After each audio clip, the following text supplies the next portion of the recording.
Very very good morning students. ज्ञान Ganga coaching Lalganj में आप सभी का स्वागत है।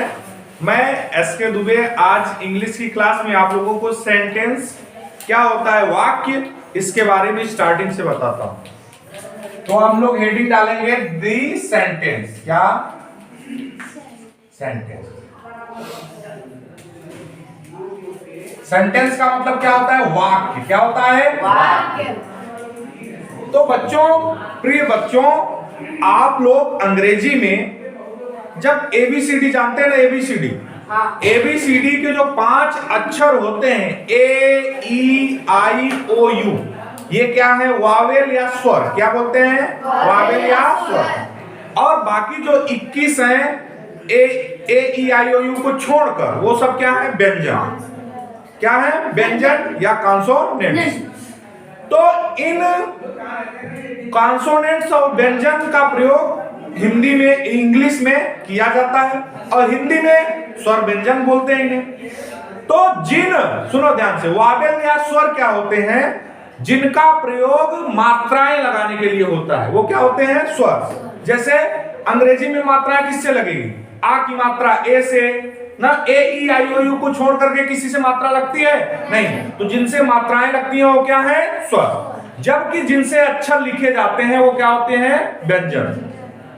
इनसे भी अक्षर लिखे जाएंगे लेकिन उससे मात्राएं लगेंगी और इनको लिखा जाएगा। ठीक है, अब ध्यान से सुनो। और हिंदी में स्वर क्या होते हैं? आ आई यू ए।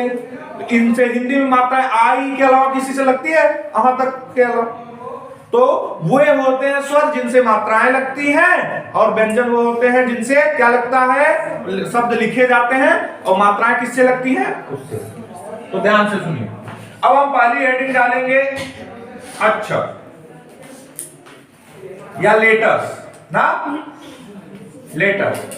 तो अक्षर अंग्रेजी में 2 प्रकार के होते हैं, एक स्वर, एक व्यंजन। क्या? स्वर और व्यंजन। पहला क्या? Wavell, vowels. दूसरा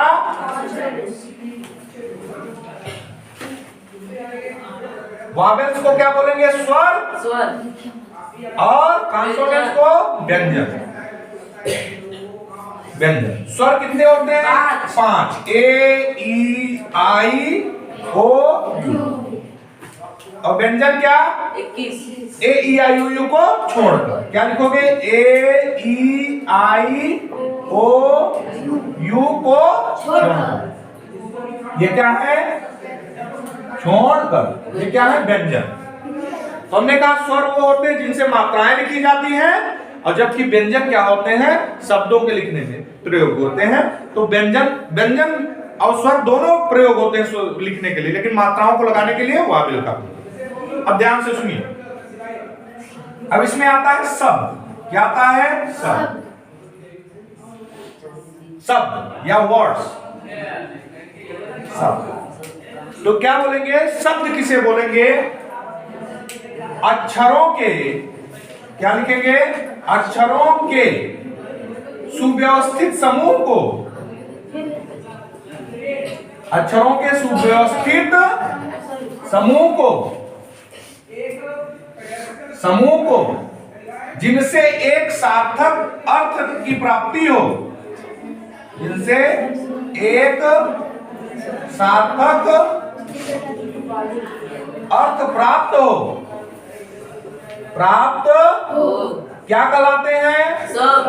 शब्द कहलाते हैं। हमने कहा अक्षरों का सुव्यवस्थित समूह जिनसे क्या? एक सार्थक अर्थ प्राप्त हो, वो क्या होगा? शब्द। तो इसमें स्वर और व्यंजन दोनों आएंगे। मात्राएं लगाने के लिए स्वर आएंगे, व्यंजन लिखने के लिए।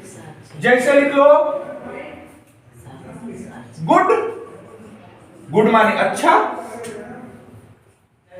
राइट, राइट मतलब लिखना। देखो स्वर और वावेल दोनों आए हैं ना। ओ स्वर है, और जी क्या है? व्यंजन है। डब्ल्यू क्या है? व्यंजन है। आर क्या है? व्यंजन है। आई क्या है? स्वर है। ई क्या है? स्वर है। तो ये क्या हो गया?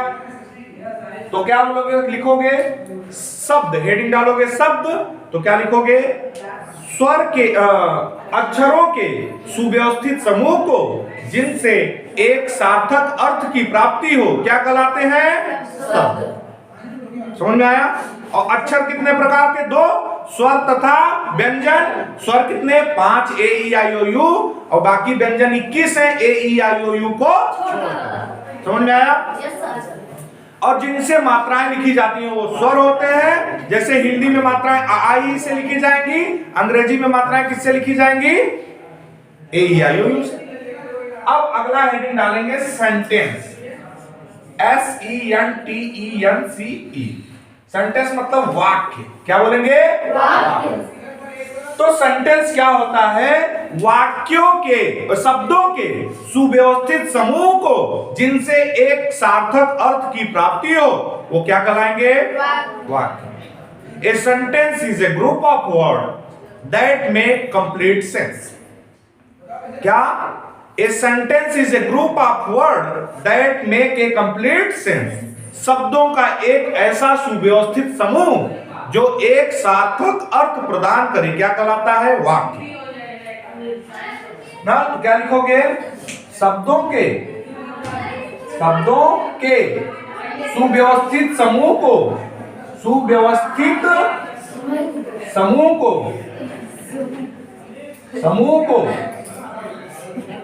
जिनसे एक सार्थक अर्थ की प्राप्ति हो, जिनसे एक सार्थक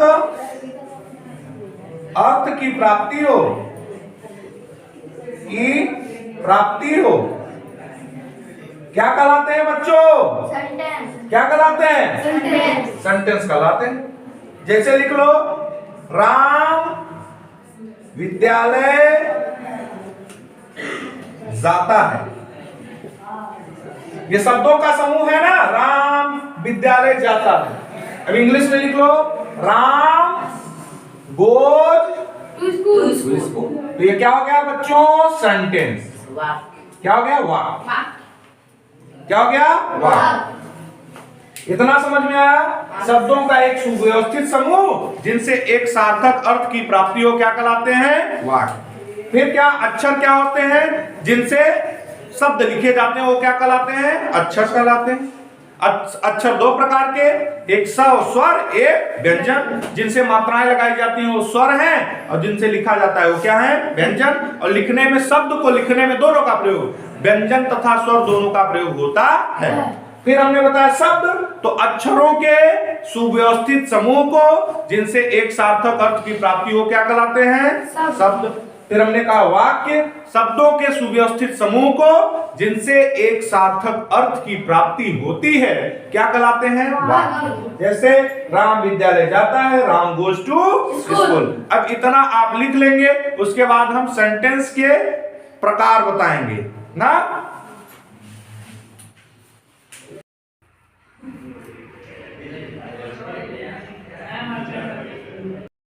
हाँ, तो हो गया। अब आप लोगों, हमने बता दिया सेंटेंस क्या होता है। अब देखो सेंटेंस के भाग, सेंटेंस के दो भाग होते हैं, एक सब्जेक्ट उद्देश्य या प्रेडिकेट ना।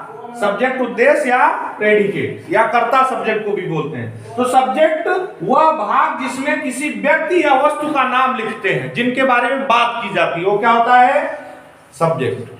हमने कहा वह भाग जिसमें किसी व्यक्ति, वाक्य का वह भाग जिसमें किसी व्यक्ति या वस्तु का नाम लिखते हैं, जिनके विषय में कुछ कहते हैं वो क्या होता है? सब्जेक्ट। मतलब कुल मिलाकर के सब्जेक्ट में व्यक्ति या वस्तु का क्या होगा? नाम होगा ना, जिनके बारे में कुछ कहा जाएगा।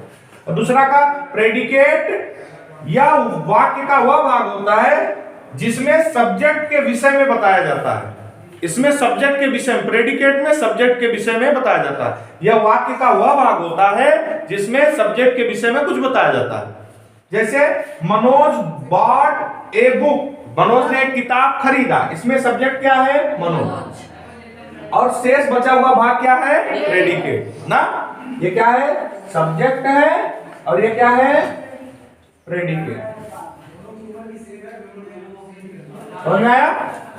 ठीक है, ये सब्जेक्ट हो गया, ये प्रेडिकेट। सब्जेक्ट क्या होता है? वाक्य का वह भाग जिसमें किसी व्यक्ति या वस्तु का नाम लिखते हैं वो क्या होता है? सब्जेक्ट। जिसके बारे में बात की जाती है ना, वो सब्जेक्ट। और प्रेडिकेट क्या होता है? वह भाग जिसमें सब्जेक्ट के विषय में बताया जाता है। अब देखो, सब्जेक्ट की पहचान करना हमने आपको बताया था। वाक्य की क्रिया में कौन लगा करके प्रश्न पूछो, जो उत्तर आएगा वो क्या होगा? सब्जेक्ट। जैसे मनोज बाट ए बुक, मनोज एक किताब खरीदा, तो प्रश्न लगाओ, क्या माने खरीदना, क्रिया क्या है? खरीदना। कौन किताब खरीदा? मनोज। तो मनोज उत्तर आ गया, तो ये सब्जेक्ट हो गया। हमने कहा वाक्य की क्रिया में कौन लगा के प्रश्न पूछो, जो सब्जेक्ट आएगा वो क्या होगा? जो उत्तर आएगा वो क्या होगा? सब्जेक्ट ना। अब इतना आप लोग लिखिए, उसके बाद हम आपको बताते हैं वाक्य के आप कितने प्रकार के वाक्यों का अध्ययन करेंगे अंग्रेजी में।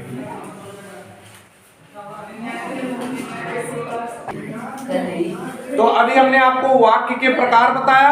अब देखिए वाक्य कितने प्रकार के अंग्रेजी में हम अध्ययन करेंगे। एक पहला असर्टिव सेंटेंस या कथनात्मक वाक्य ना। तो कथनात्मक वाक्य के दो पार्ट होते हैं, एक अफर्मेटिव, एक निगेटिव। एक स्वीकारात्मक वाक्य, एक नकारात्मक कथन। दो प्रकार के होंगे, या तो सकारात्मक कथन या फिर नकारात्मक। तो पहला क्या? असर्टिव सेंटेंस, कथनात्मक वाक्य। जैसे ही इज गोइंग, वह जा रहा है, तो क्या है? कथन है, ये सकारात्मक कथन। फिर इसी में सेकंड, इसको ये भी लिख सकते हो, ही इज नॉट गोइंग, ये भी कथन है, ये स्वीकारात्मक कथन है, ये नकारात्मक। तो असर्टिव सेंटेंस के दो भाग होते हैं। कितने भाग? एक होता है अफर्मेटिव, एक अफर्मेटिव, एक निगेटिव। एक स्वीकारात्मक कथन होगा, एक नकारात्मक। तो असर्टिव सेंटेंस का मतलब कथनात्मक वाक्य। कथन क्या होगा? या तो अफर्मेटिव होगा या तो निगेटिव, या तो स्वीकारात्मक या तो नकारात्मक। देखिए स्वीकारात्मक ही इज गोइंग, वह जा रहा है, और नकारात्मक ही इज नॉट गोइंग। दूसरा सेंटेंस क्या है? इंट्रोगेटिव सेंटेंस, ऐसा सेंटेंस जिससे कोई प्रश्न पूछा जाए। क्या पूछा जाए? प्रश्न पूछा जाए ना। तो ये भी दो टाइप के होते हैं, एक जो हेल्पिंग वर्ब से स्टार्ट हो और दूसरा जो क्वेश्चन वर्ड से स्टार्ट हो ना। एक हेल्पिंग वर्ब से इज ही गोइंग, इसके अंत में क्वेश्चन मार्क जरूर रहेगा। ये प्रश्नवाचक वाक्य है जो हेल्पिंग वर्ब से चालू हुआ। अगला वेयर आर यू गोइंग, अगला क्या? Where are you going. तो इसके अंत में इंट्रोगेटिव सेंटेंस के अंत में क्वेश्चन मार्क जरूर होता है ना। इंट्रोगेटिव सेंटेंस मतलब प्रश्नवाचक वाक्य दो प्रकार के, एक जो हेल्पिंग वर्ब से चालू हो और एक जो क्वेश्चन वर्ड से चालू हो। तीसरा क्या है? इंपरेटिव सेंटेंस, आदेशात्मक वाक्य। तो जिसमें आदेश, प्रार्थना या फिर अन्य चीजों का भाव व्यक्त हो, और जो वर्ब के फर्स्ट फॉर्म, मेन वर्ब के फर्स्ट फॉर्म से प्रारंभ हो, वो क्या होता है? Imperative sentence. जैसे ओपन द डोर, ओपन मतलब खोलना, दरवाजा खोलो, ओपन द डोर। तो ये क्या है? इंपरेटिव सेंटेंस, क्योंकि वर्ब के फर्स्ट फॉर्म से, जिसमें ओपन द डोर मतलब दरवाजा खोलो, आदेश दिया जाएगा या फिर प्रार्थना या फिर सुझाव। नाम बस होता है आदेशात्मक वाक्य, लेकिन प्रार्थना, सुझाव सब कुछ दिया जाता है। मेन इसकी परिभाषा यही है कि मेन वर्ब के फर्स्ट फॉर्म से प्रारंभ हो। ठीक, उसके बाद अगला सेंटेंस क्या है? एक्सक्लेमेटरी, विस्मयार्थ, जिसको सुनने से क्या हो? हमें विस्मय, हमारे मन में विस्मय का भाव हो। जैसे ओह गॉड, हे भगवान, इसमें एक्सक्लेमेशन मार्क लगा रहेगा। जिसमें एलास, ब्रेवो, ये सब शब्द आएंगे। ओ, फी ना, ये सब शब्द आएंगे और एक्सक्लेमेशन वर्ड के साथ आएंगे। ओ, एलास, बड़े दुख की बात है ना, ये सब शब्द आएंगे। ये हो गया एक्सक्लेमेटरी। अंतिम क्या है? Optative sentence. ऑप्टेटिव सेंटेंस मतलब इच्छावाचक वाक्य, इच्छा, जिसमें मन की इच्छाएं, जैसे अभिशाप, शुभकामनाएं, और अभिशाप, शुभकामनाएं, भगवान से प्रार्थना का बोध हो, वो क्या होंगे? Optative sentence. तो ऑप्टेटिव सेंटेंस में से प्रारंभ होंगे और अंतिम में इनके भी क्या होगा? एक्सक्लेमेशन मार्क लगा होगा।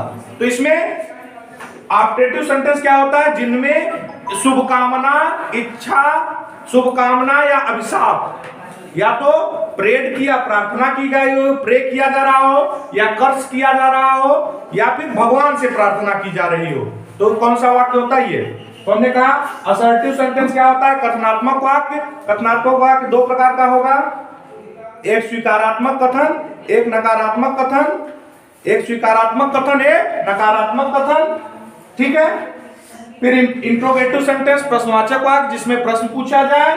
फिर इंपरेटिव सेंटेंस आदेशात्मक वाक्य जो वर्ब के फर्स्ट फॉर्म से प्रारंभ हो, इसमें प्रार्थना, आज्ञा, आदेश सब कुछ रहेगा।